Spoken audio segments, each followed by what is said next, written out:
पहलगाम में हुए आतंकी हमले के बाद से जम्मू कश्मीर के हालात अब धीरे धीरे सामान्य हो रहे हैं। इसी बीच नेशनल कॉन्फ्रेंस के अध्यक्ष डॉक्टर फारूक अब्दुल्ला ने भी अमरनाथ यात्रा के लिए श्रद्धालुओं को आमंत्रित किया है।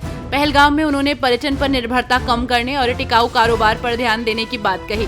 उन्होंने बैसरन घाटी में आतंकी हमले की निंदा की और केंद्र सरकार से पाकिस्तान को बेनकाब करने के लिए अमन का पैगाम भेजने की अपील की। शिवसेना उद्धव ठाकरे गुट के सांसद संजय राउत द्वारा ऑपरेशन सिंदूर को लेकर दिए गए बयान पर सियासत गर्म है। वहीं उनके बयान को लेकर महाराष्ट्र सरकार में राजस्व मंत्री चंद्रशेखर बावनकुले ने निशाना साधा। चंद्रशेखर बावनकुले ने कहा कि पूरी दुनिया ऑपरेशन सिंदूर और मोदी के आतंकवाद के खिलाफ के अभियान के साथ है। संजय राउत कौन होते हैं ऑपरेशन सिंदूर को विफल बताने वाले? संजय राउत पाकिस्तान की भाषा बोलते हैं। वक्फ बिल के खिलाफ वोट करने वाले राउत उद्धव ठाकरे की पार्टी को डुबा देंगे। उत्तराखंड के देहरादून स्थित पवेलियन ग्राउंड में अहिल्या स्मृति मैराथन एक विरासत एक संकल्प कार्यक्रम का आयोजन हुआ। कार्यक्रम में उत्तराखंड के मुख्यमंत्री पुष्कर सिंह धामी शामिल हुए। मुख्यमंत्री पुष्कर सिंह धामी का भव्य स्वागत हुआ। सीएम पुष्कर सिंह धामी ने अहिल्या स्मृति मैराथन एक विरासत एक संकल्प कार्यक्रम को हरी झंडी दिखाकर रवाना किया। अहिल्या स्मृति मैराथन में मुख्यमंत्री पुष्कर सिंह धामी ने भी लोगों के साथ दौड़ लगाई।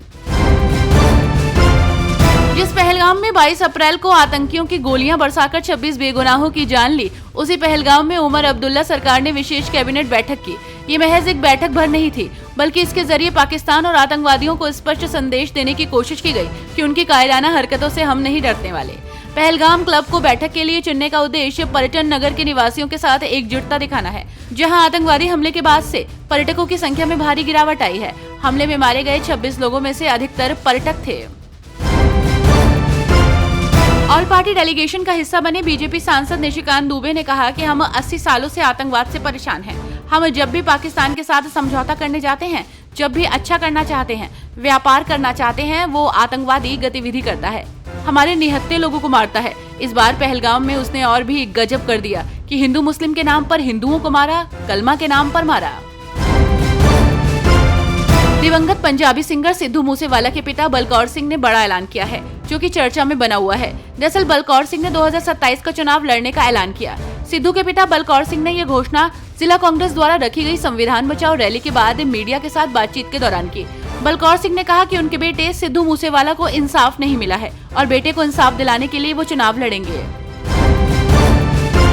प्रतिनिधि मंडल के नेता के रूप में प्रतिनिधित्व करते हुए और ऑपरेशन सिंदूर पर पनामा सिटी में बोलते हुए शशि थरूर ने भारत के लंबे समय से चले आ रहे कूटनीतिक संयम की आलोचना करते हुए कहा कि बार बार आतंकवादी हमलों को झेलना और केवल अंतर्राष्ट्रीय समर्थन की गुहार लगाना अब स्वीकार्य नहीं है। कश्मीर में 1989 से हिंसा के इतिहास का जिक्र करते हुए उन्होंने जोर देकर कहा कि भारत ने पर्याप्त वैश्विक जवाबदेही के बिना दशकों तक नागरिक लक्षित आतंकवाद को सहन किया है।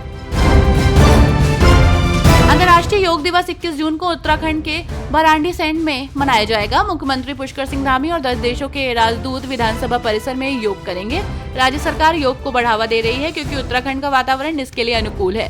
पूरे प्रदेश में योग शिविर और प्रदर्शनियां आयोजित की जाएंगी। मुख्यमंत्री ने कहा कि योग भारत का दुनिया को स्वस्थ रहने का मंत्र है। भारतीय जनता पार्टी के सांसद और शशि थरूर के नेतृत्व में सर्वदलीय प्रतिनिधि मंडल के सदस्य शशांक मणि ने अपने भाषण में कहा कि युद्ध अच्छा नहीं है, लेकिन हम बाधाओं को विकसित भारत के मार्ग से विचलित नहीं होने दे सकते। उन्होंने कहा कि हमने बहुत धैर्य दिखाया और शांति बनाए रखी, लेकिन जब चीजें हाथ से निकल गयी तो हमने अपनी ताकत दिखाई। युद्ध अच्छा नहीं है और हम स्वाभाविक रूप से युद्ध में शामिल नहीं होना चाहते हैं, लेकिन हम बाधाओं को विकसित भारत के मार्ग से विचलित नहीं होने दे सकते। प्रधानमंत्री नरेंद्र मोदी के आगामी बिहार दौरे पर जनसुराज पार्टी के संस्थापक प्रशांत किशोर ने कहा 2015 में आरा से प्रधानमंत्री नरेंद्र मोदी ने बिहार के लिए 1,25,000 करोड़ रुपए के विशेष पैकेज की घोषणा की थी। उसके बाद केंद्र और बिहार दोनों जगह एनडीए की सरकार रही। उन्हें बताना चाहिए कि उनके द्वारा घोषित पैकेज बिहार को भेजा गया है या नहीं।